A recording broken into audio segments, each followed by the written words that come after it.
আসসালামু আলাইকুম ওয়া রাহমাতুল্লাহি ওয়া বারাকাতুহু। আপনারা কেমন আছেন? আশা করছি সবাই ভালো আছেন। তো আজকে একটি গুরুত্বপূর্ণ টপিকস নিয়ে আপনাদের মধ্যে আসলাম। টপিকসটি হলো গিয়া, এক ভাই জিজ্ঞাসা করেছেন যে গোসলের ফরজিয়তের বিষয়ে। দেখুন, নবী করিম সাল্লাল্লাহু আলাইহি ওয়াসাল্লাম ইরশাদ ফরমাইছেন, আত-তুহুরু শাতরুল ঈমান। পবিত্রতা হলো ঈমানের একটা অংশ।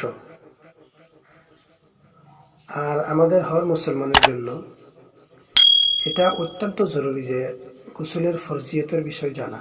কেননা যদি আপনি গোসলের ফরজিয়ত আদা না করে গোসল করেন, আপনার গোসল হবে না, আপনার শরীরটা নাপাক থাকবে এবং আপনি এভরি টাইম, অল টাইম আপনি নাপাকের হালতে থাকবেন। আর ওই নাপাকি হালতের মধ্যে যদি আপনি নমাজ পড়েন, তিলাওয়াতে কোরআন তিলাওয়াত করেন, তারপরে তসবিহ পড়েন, যেটা করেন না কেন, আপনার ওইটা কবুল হবে না, বরং ওইটার দ্বারা আপনার গুনাহ হবে। ওই হালতে, নাপাকের হালতে যদি আপনি নামাজ, রোজা, কোরআন তিলাওয়াত যে কোনো ইবাদতে করেন না কেন, ওইটা কবুল হবে না, অথচ গুনাহ হবে। তো চলেন মূল উদ্দেশ্য যাই আমরা। তো গোসলের ফরজ হইল তিনটি। 1 নম্বর, গড়গড়ার সহিত কুল্লি করা। 2 নম্বর হলো নাকে ভালোভাবে পানি দেওয়া, নাকটা ভালো করে সাফা করে, ভালো করে পানি নাকের ভিতরে ভালো করে পানিটা পৌঁছানো। 3 নম্বর হলো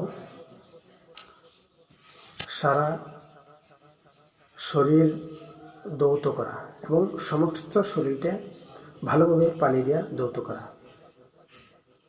এমনভাবে ধৌত করা যে শরীরের কোনো জায়গায় বিন্দু পরিমাণও যে পানি পৌঁছানো ছাড়া থাকে না। যদি এমন হয়, যদি কোনো জায়গায় শুকনো থাকে, তো গোসল হবে না, আপনার পাকিজাগি যেটা হাসিল করতে চাইছেন ওইটা হাসিল হবে না।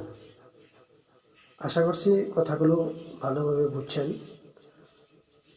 তো আজকের ভিডিও এই পর্যন্ত। আগামী যেটা ভিডিও হবে ওইটা গোসলের ফরজগুলো কী হিসাবে আদায় করতে হবে, আপনি যদি নাপাকি হালতে থাকেন ওই গোসলটা কীভাবে আপনার করতে হবে, ওই বিষয়ে ইনশাআল্লাহ আলোচনা হবে।